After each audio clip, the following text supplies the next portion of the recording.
Hi friends, this is Janu. ఈరోజు ఒక interesting టాపిక్తో మీ ముందుకు వచ్చేసాను.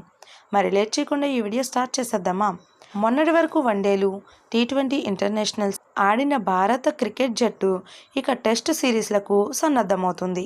వచ్చే ఏడాది జనవరి వరకు విరామం లేకుండా సాగనున్న సిరీస్లు ఇవి. ప్రపంచ టెస్ట్ ఛాంపియన్షిప్ టోర్నమెంట్లో భాగంగా వాటిల్లో ఆడబోతుంది. ఇందులో భాగంగా తొలుత స్వదేశంలో బంగ్లాదేశ్ను ఎదుర్కొనబోతుంది. 2 టెస్టులు, 3 టీ20 ఇంటర్నేషనల్తో కూడిన సిరీస్లు ఇవి. ఈ 2 జట్ల మధ్య తొలి టెస్ట్ ఈ నెల 19వ తేదీన ఆరంభం కానుంది. ఆ తర్వాత ఆస్ట్రేలియాలో ఆ దేశ జట్టుతో 5 టెస్ట్ మ్యాచ్లను ఆడాల్సి ఉంది. బంగ్లాదేశ్తో తొలి టెస్ట్ మ్యాచ్కు చెన్నై చపాక్లోని ఎంఏ చిదంబరం స్టేడియం ఆతిథ్యాన్ని ఇవ్వనుంది. చివరిదైన రెండో మ్యాచ్ అక్టోబర్ 1వ తేదీన కాన్పూర్లో షెడ్యూల్ అయింది.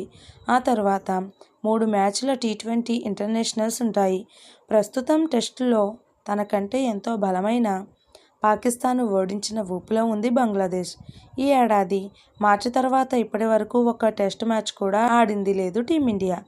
మార్చిలో ఇంగ్లాండ్తో జరిగిన 5 మ్యాచ్ల టెస్టు సిరీస్ చివరిది. ఇందులో ఎలా రాణిస్తుందనే విషయంపై సోషల్ మీడియా ప్లాట్ఫామ్స్పై హాట్గా డిబేట్ సాగుతుంది. ఈ పరిస్థితుల్లో దక్షిణాఫ్రికాకు చెందిన ప్రముఖ స్పోర్ట్స్ బ్రాడ్కాస్టింగ్ కంపెనీ ఎస్ఏబీసీ ఓ నివేదికను విడుదల చేసింది. 21వ శతాబ్దంలో 10 మంది అత్యుత్తమ సమకాలీన మాజీ క్రికెటర్ల పేర్లతో రూపొందించిన జాబితా ఇది. ఈ 10 మంది బెస్ట్ క్రికెటర్లను ఎంపిక చేయడానికి ప్రత్యేకంగా ఆడియన్స్లు, ఎక్స్పర్ట్స్తో ఓటింగ్ నిర్వహించడం విశేషం. మీలో ఎంతమందికి ఈ వీడియో నచ్చిందో కింద కామెంట్స్లో నాతో షేర్ చేయండి. ఈ వీడియో కనుక మీకు నచ్చినట్లయితే లైక్ చేయండి, షేర్ చేయండి. This is Janu. Thank you for watching this video.